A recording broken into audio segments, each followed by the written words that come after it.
প্রিয় ষষ্ঠ শ্রেণীর শিক্ষার্থীরা, শুভেচ্ছা নিও। আজকে আমি তোমাদের বিজ্ঞান অনুশীলন বইয়ের চতুর্থ অধ্যায় রোদ, জল, বৃষ্টি এর ষষ্ঠ, সপ্তম ও অষ্টম সেশন থেকে বিভিন্ন প্রশ্ন ও ছকের সমাধান করে দেব।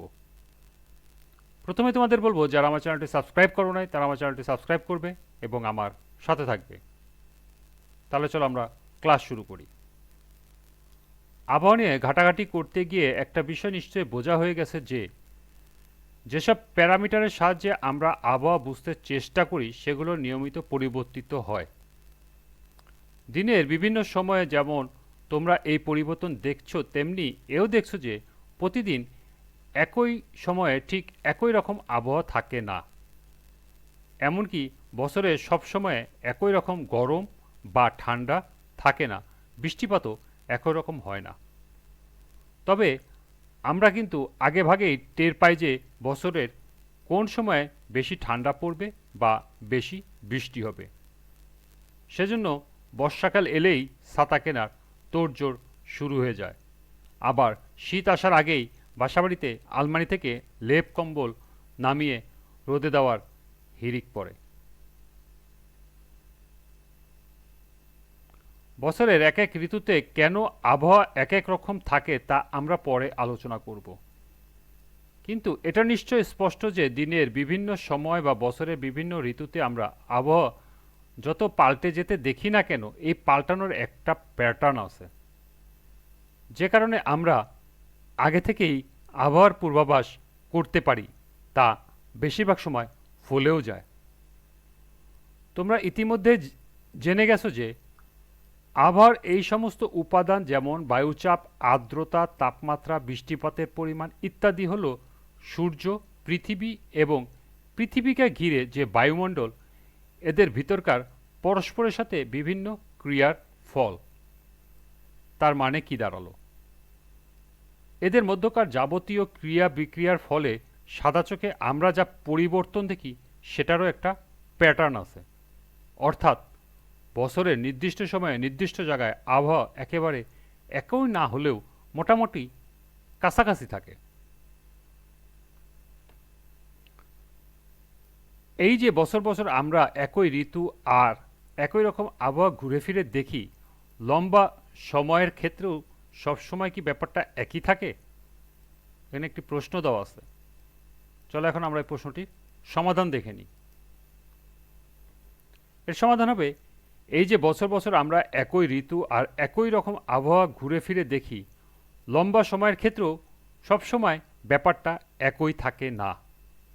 সাধারণত লম্বা সময়ের ক্ষেত্রে ঋতু বা আবহাওয়া কিছুটা পরিবর্তন হয়ে থাকে।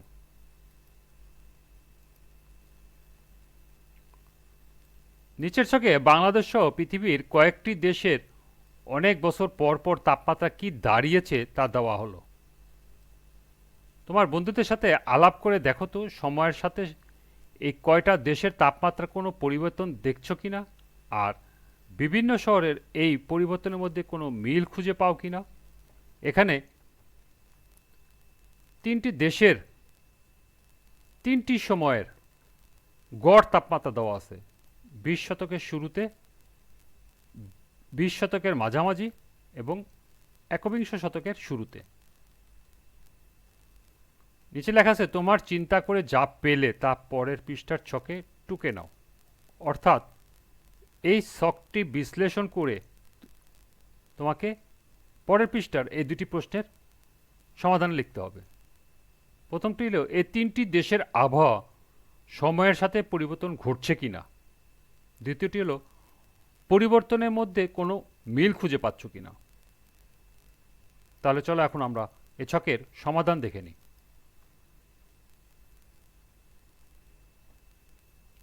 এই তিনটি দেশের আবহাওয়ার সময়ের সাথে পরিবর্তন ঘটছে কিনা, এটা সমাধান হবে হ্যাঁ, বাংলাদেশ, মালদ্বীপ ও আইসল্যান্ড এর আবহাওয়ার সময়ের সাথে সাথে পরিবর্তন ঘটছে।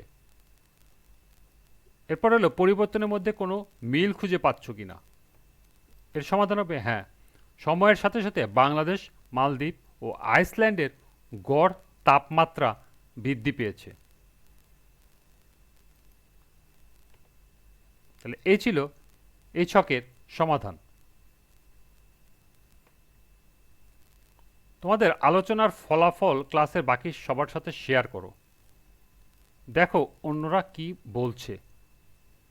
এবার তোমার অনুসন্ধানের পাঠ বই থেকে জলবায়ুর অংশটুকু পড়ে নিয়ে আবার আলোচনায় যোগ দাও, অর্থাৎ তোমাকে এখানে জলবায়ুর অংশ সম্পর্কে জানতে হবে।